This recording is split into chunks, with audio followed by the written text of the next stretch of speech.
Axeman of New Orleans is an American serial killer who authorities believe was active in New Orleans, Louisiana from May 1918 to October 1919. However, later investigations mention similar murders in the area dating as far back as 1911. Story is he would break into people's homes by chiseling a relatively small hole in their door and squeezing through it.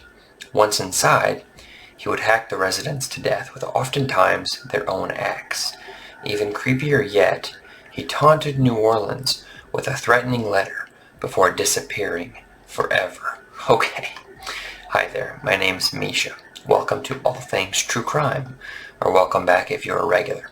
If you enjoy this video, please remember to like it, share it, comment, and subscribe to my channel so you won't miss my next video. And then ding the bell, that way you'll get notified the next time I upload. That's All Things True Crime. It's truly chilling. So the Axeman of New Orleans is a serial killer moniker given to a still unidentified subject or person who targeted victims and murdered them in their homes or grocery stores. This creepster is never apprehended or even identified, and every murder attributed to him or her, probably him, is a cold case. As we know, serial killers don't just stop because they get bored. Something definitely happened to him. It had to have. But what? Let's try to find out. So the Axeman's first victim is Joe Maggio. The killer quietly breaks into his home and brutally murders Joe and his wife Catherine in their bed while they sleep. He slaughters them with their own axe and slits their throats with a straight razor. As a final measure of evilness, he takes the axe to their heads one final time, most definitely after they are already dead. What a sicko. And a little bit of overkill, if you ask me. Quick note. Okay, so most of these grocery store, corner store type establishments are in the home. Like the front part of the house is the storefront, with the back and upstairs being the living quarters. Kind of reminds me of the Bender Inn. Ugh. Okay, sorry. Anyway, next victim, or two, is Harriet Lowe and her lover, Louis Bessemer. So the Axeman assaults them in the man's grocery store. The Axeman strikes Louis with a small hatchet to the temple. Now, my guess is that move alone will take you out. Yikes. For the lady, he just slices her near her ear is all, so something happens and he doesn't finish the murders.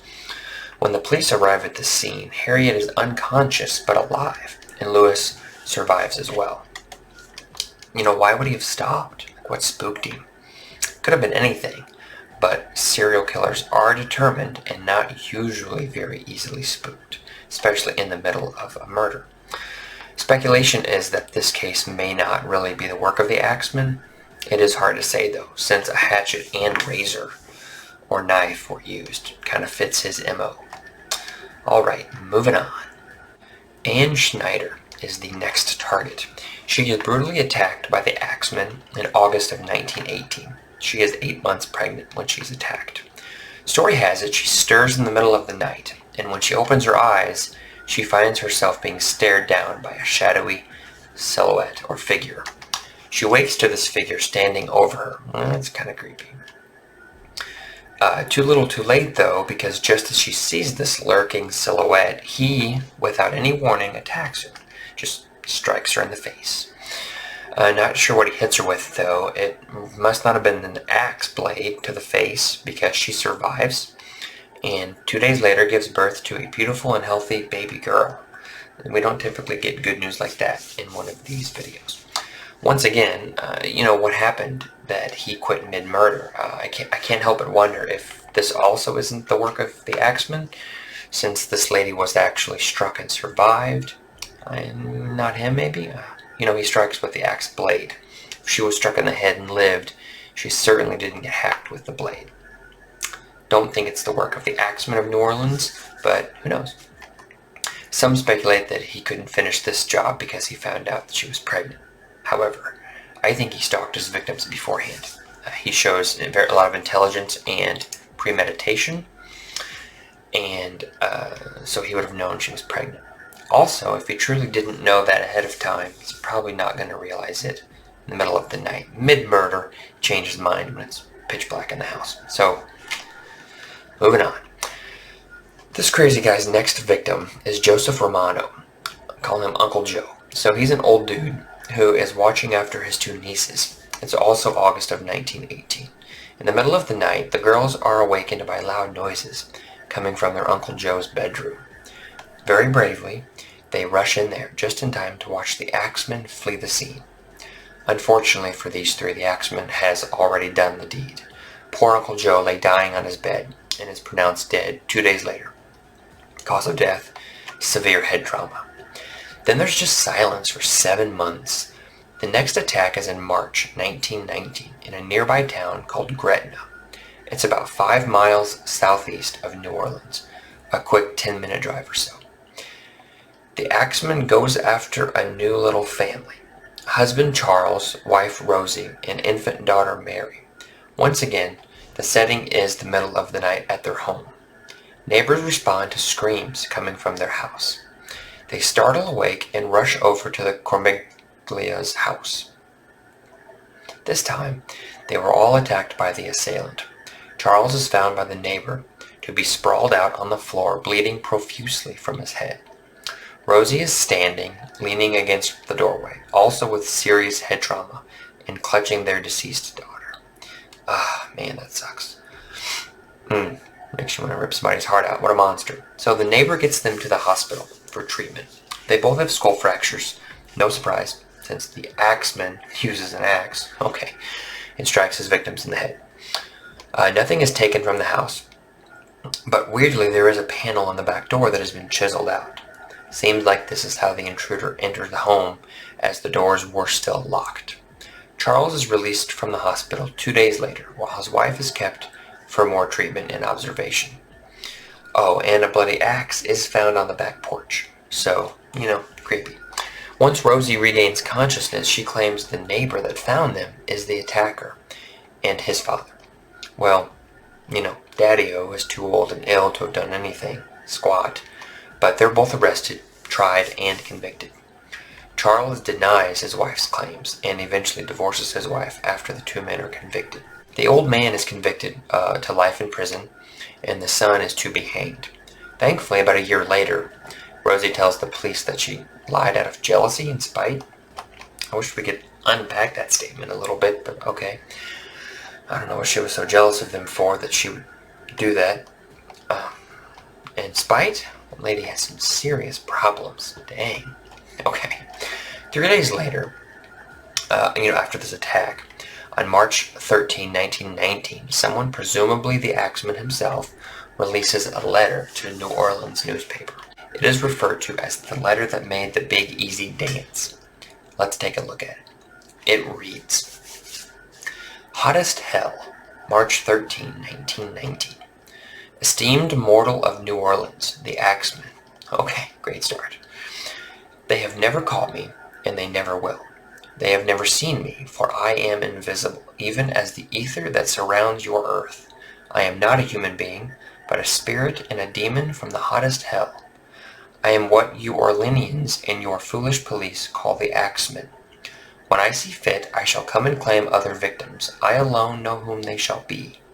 I shall leave no clue, except my bloody axe besmeared with the blood of he whom I have sent below to keep me company. If you wish, you may tell the police to be careful not to rile me. Of course, I am a reasonable spirit. I take no offense at the way they have conducted their investigations in the past. In fact, they have been so utterly stupid as to not only amuse me, but His Satanic Majesty, Francis Joseph. But tell them to beware. Let them try not to discover what I am, for it were better that they were never born than to incur the wrath of the axeman. I don't think there is any need of such a warning, for I feel sure that police will always dodge me, as they have in the past. They are wise and know how to keep away from all harm. Undoubtedly, you Orleanians think of me as a most horrible murderer, which I am, but I could be much worse if I wanted to. If I wished, I could pay a visit to your city every night. At will I could slay thousands of your best citizens and the worst, for I am in close relationship with the angel of death. Now to be exact, at 12:15 earthly time on the next Tuesday night, I am going to pass over New Orleans. In my infinite mercy, I am going to make a little proposition to your people. Here it is. I am very fond of jazz music, and I swear by all the devils in the nether regions that every person shall be spared in whose home a jazz band is in full swing at the time I have just mentioned. If everyone has a jazz band going, well then, so much the better for you people. Some of you people who do not jazz it out on that specific Tuesday night, if there be any, will get the axe. Well, as I am cold and crave the warmth of my native Tartarus, and it is about time I leave your earthly home, I will cease my discourse, hoping that thou wilt publish this, that it may go well with thee. I have been, am, and will be the worst spirit that ever existed, either in fact or realm of fantasy. The Axeman. Okay. Kind of reminds me of the Bible and the Passover lamb. Whoever put the blood on the doorposts were spared, and he's saying if you play jazz, you're spared. Okay. So on the night of the 19th, every New Orleans bar, hall, disco were bursting at the seams with people, and bands played jazz all night until dawn. And there weren't any murders that night. What a weirdo. So was his motivation control? Probably. He enjoyed seeing people respond to him with such fear. And he's nuts. Another victim 5 months later in August 1919, Steve Boca. He survives the attack. Not sure what happened there, but he made it. So hashtag winning, right? Hardly. September 1919, Sarah Lawman is attacked. She is said to have had many injuries, yet she too survives. October 1919, just 4 days before Halloween, Mike Pepitone and his wife receive a nasty visit from the Axeman. He is struck in the head with an axe, as is the MO of the Axeman. Not sure what the sleeping arrangement is with Mike and his wife, but the story goes that she is awakened in the night by loud noises coming from his bedroom. She rushes to see what's happening and gets there just in time to see a large man with an axe bolting from the bedroom. When Wifey investigates the bedroom, she finds Mike covered in his own blood. Blood spattered, just covering most of the room, walls, furniture, everything. Nasty. The Axeman takes Mike away from his wife and their 6 children. I find this inconsistency a bit puzzling. So he kills the one infant of Charles and Rosie Cortimiglia, but leaves these children. He also left the nieces of Uncle Joe. Sometimes he attacks all residents, other times it's only the husband. Unfortunately, Mrs. Pepitone is not able to identify the killer, and so once again, the Axeman remains in the shadows, his identity a mystery. In this murder, the most violent and bloody by far, is believed to be the Axeman of New Orleans' final attack before he disappears forever. Now, in the coming years, some police investigative work concludes that the Axeman is responsible for murders in December of 1920, January of 1921, and April of 1921.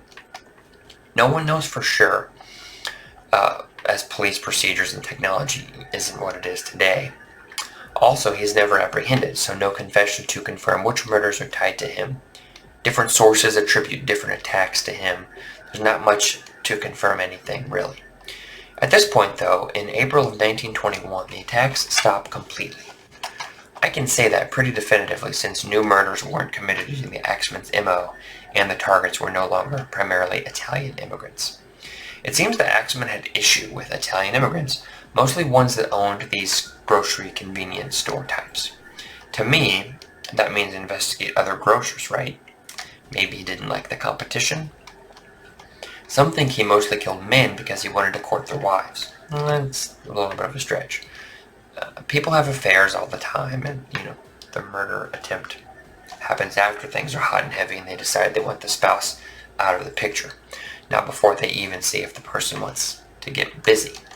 So I don't know. I don't think that's it. I say a local business owner, maybe, who saw like reduced profits after these Italians came in with their grocery stores. It's just my 2 cents, though. As I mentioned earlier, the final attack attributed to him occurs in April of 1921. The Axeman breaks into a home in the middle of the night and murders the man while everyone sleeps. Frank doesn't survive the axe to the head. Apparently, His wife Marlena and their infant boy Johnny are still alive.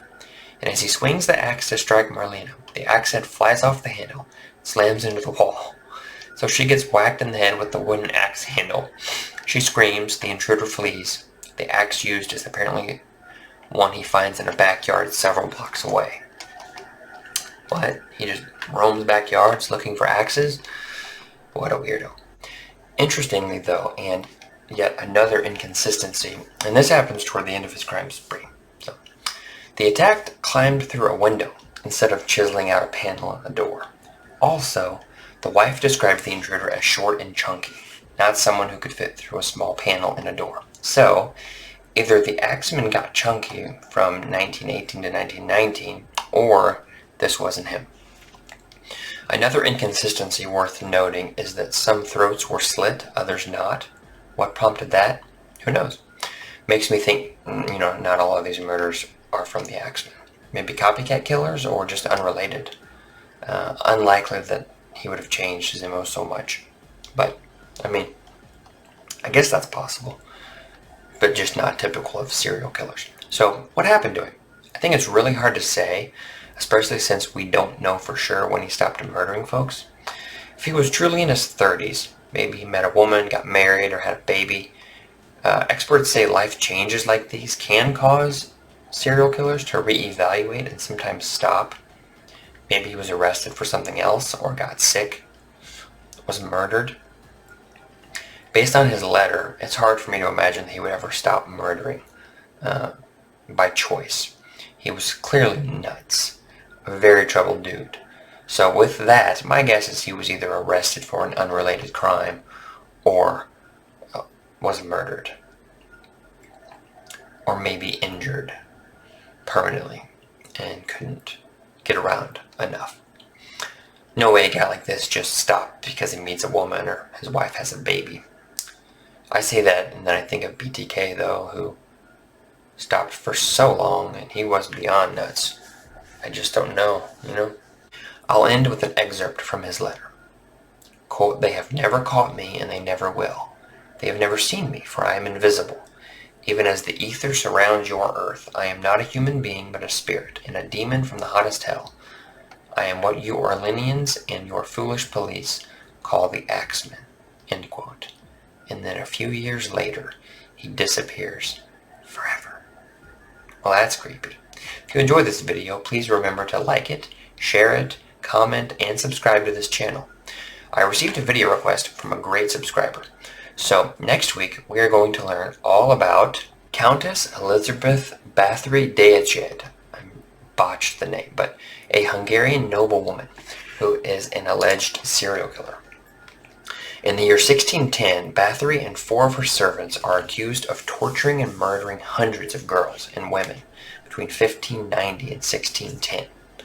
While some call it a witch hunt, others say the proof is in the pudding. Tune in next time as we walk through the Countess's disturbing story right here on All Things True Crime. It's truly chilling. Thanks for watching, and until next time, stay safe.